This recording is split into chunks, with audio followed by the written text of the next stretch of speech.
अगर मैं आपसे सवाल पूछूं कि क्या यह पॉसिबल है कि एक फ्लाइट इस साल उड़े और पिछले साल यानी कि बीते हुए साल में लैंड करे।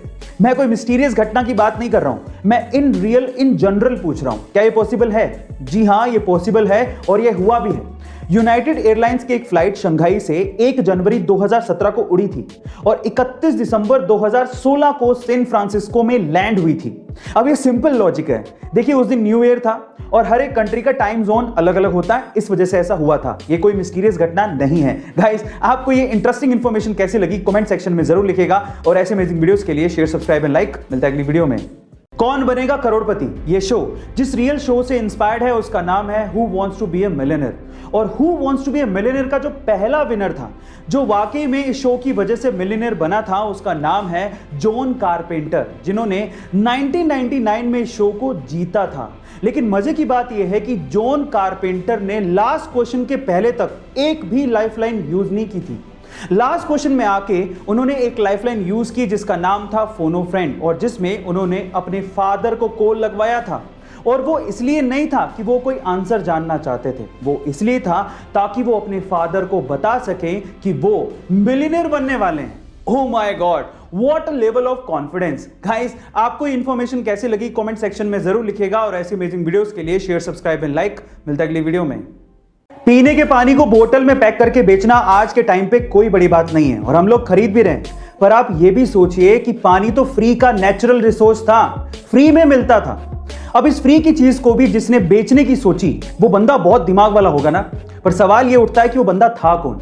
चलिए मैं आपको बताता हूं। 1965 में इटली के रहने वाले फेलिस बिस्लेरी को सबसे पहले आइडिया आया था और तब उन्होंने बिस्लेरी को शुरू किया था।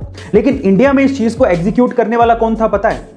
इंडिया में इस चीज को एग्जीक्यूट किया था पार्ले के फाउंडर रमेश चौहान ने, जिन्होंने बिस्लेरी को 4 लाख रुपयों में तब खरीदा था। और आज के टाइम पे पार्ले बिस्लेरी का ईयरली टर्नओवर $200 मिलियन से भी ज्यादा है। गाइस, आइडिया इज एवरीथिंग, जो आपकी किस्मत बदल सकता है। तो आइडिया सोचो। ऐसे अमेजिंग वीडियोस के लिए शेयर, सब्सक्राइब एंड लाइक। मिलता है अगली वीडियो में।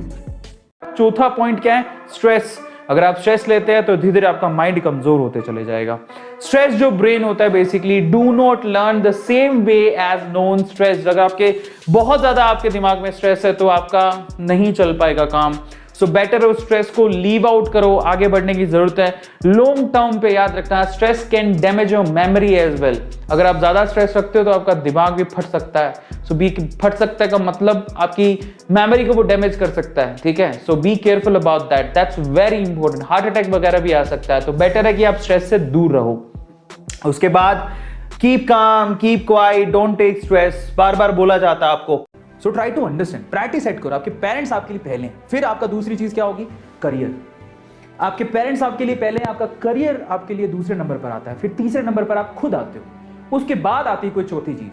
अगर आपकी प्रायोरिटी सेट है ना, आपके पेरेंट्स प्रायोरिटी हैं, आपका करियर प्रायोरिटी है और आप खुद प्रायोरिटी हो खुद के लिए।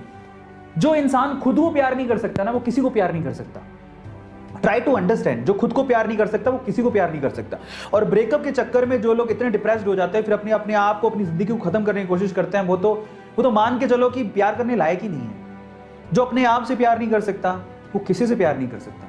इसलिए फर्स्ट लव योरसेल्फ, से योरसेल्फ। समझ में आ गया? अपने आप को प्रायोरिटी दो, पेरेंट्स और करियर के बाद। जरा सोचो, और ये वाकई में अपनी लाइफ मेरा अपने पेरेंट्स को भी बतानी चाहिए। खुल के बात करो ना, क्यों नहीं करते अपने बच्चों से बात? करनी चाहिए, क्योंकि आप भी तो स्टेज से निकल के आओ। लेकिन कई पेरेंट्स तो बात ही नहीं करते अपने बच्चों से, टाइम ही नहीं मिलता। टाइम मिले तो बात करें, इसमें आपकी भी गलती है जब वो ऐसे स्टेप उठाता है। तो उनको प्रायोरिटीज जब बचपन से सेट करती जाती हैं कि देखो पहले पेरेंट्स, फिर करियर, फिर तुम, तो वो अपने आप सोचता है। इतना समझदार वो खुद ही हो जाता है।